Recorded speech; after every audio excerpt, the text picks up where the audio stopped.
Hi everyone, I'm Dan and I have Steve here, and we are with LHP which is LHP Engineering Solutions. And really, that can be kind of complicated. There's all sorts of really interesting things you guys do where you're trying to snap together all these different technologies, make them all work together. It's complicated. Tell me about that. How do you guys make that so that it's almost a guaranteed success when you're done putting something together?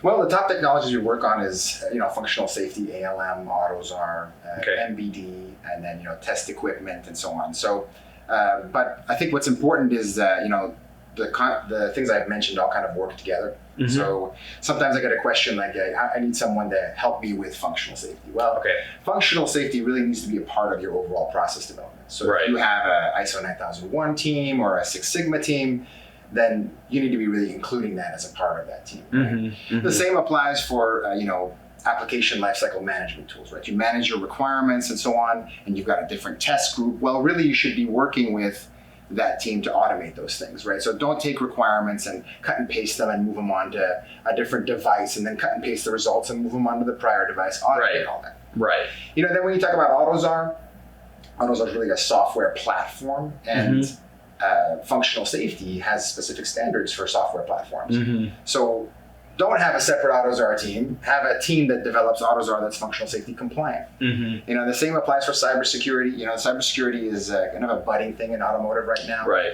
And it's being mandated by functional safety. Really, it's driven by safety, right? You don't want a cyber attack to affect the safety of the human beings, right? So putting it all together, what is the benefit that they get out of this process?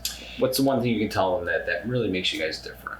I think we can address all of those in a holistic solution. Mm-hmm. And then that solution will be custom to their environment. Okay. So every client has a different environment, and none of those are cookie cutter. Right. Yeah. And so, and then none of them should be considered independently. We can consider them all as a whole. Yeah, that's great. That is a big one. Yeah, I think that sounds like you guys have got that nailed down. So if you guys want to learn more, LHPS.com, you can learn more about this entire holistic approach. Thank you.